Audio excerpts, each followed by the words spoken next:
Жақсы келін, жаман келін келсап дейді қазақ. Сол келінді келсап қылатын кім? Үйдегі ене ме, әлде тәрбие бере алмаған шеше ме? Соңғы кездері шаңырақ көтерген жастардың арасында ажырасқандар көбейді. Соның бір ұшы ене мен келін арасындағы келіспеушілікке, жанжалға тіреледі. Оған қоса ене мен келін арасындағы дау-дамай, ұрыс-керісті әлеуметтік желіге жайып салу сәнге айналды. Шаңырақтың берекесін арттыратын ене мен келін арасындағы өте нәзік байланыс неге үзілді? Шыны керек, босағаны жаңа аттаған жас келіннің қай-қайсысы болмасын, шаңырақтың шырқын бұзайын деген ниетпен келмейді.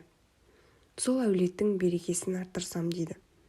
Алайда келін түсіріп қолы ұзарған ененің, келіннің міндеті осы үйдің отымен кіріп, күлімен шығу. Мен айтамын, сен істейсің дегендей бұйрық беріп жұмсауын бірте-бірте келіннің тілін ұзартып, мінезін шығарады. Осы ретте енелер ұмытқан басты қағида не?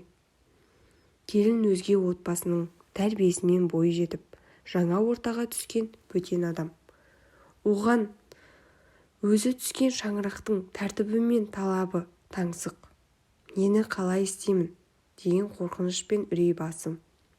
Сондықтан жас келінге бұйырмай, зекімей, жылы-жылы сөйлеп, жақсы жағын мақтап, үнемі елеп ескеріп отырса, ағайын туыстың көзінше ілтипат танытса, келіннің де жақсы қызмет қылсам деген құлшынысы арта түседі.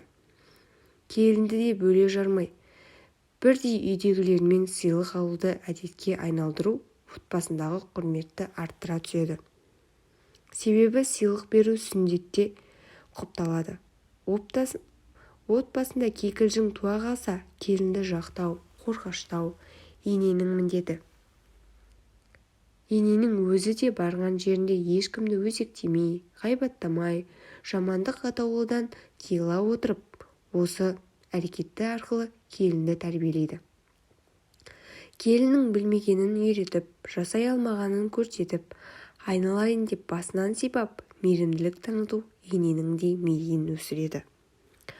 Мұндайда алтын енелер қызым саған айтамын, келінім сен тыңда дегендей қолданған. Себебі ағашты бір жерден көшіргенде де құнарлы, сулы жерді таңдап, ерекше күтіммен қараған.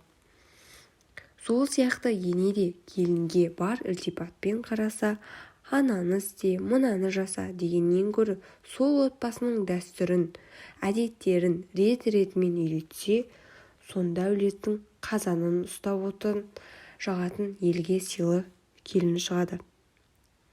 Келінді жақсы келін ету де, келсап қылып шығару да ененің тәрбиесінде.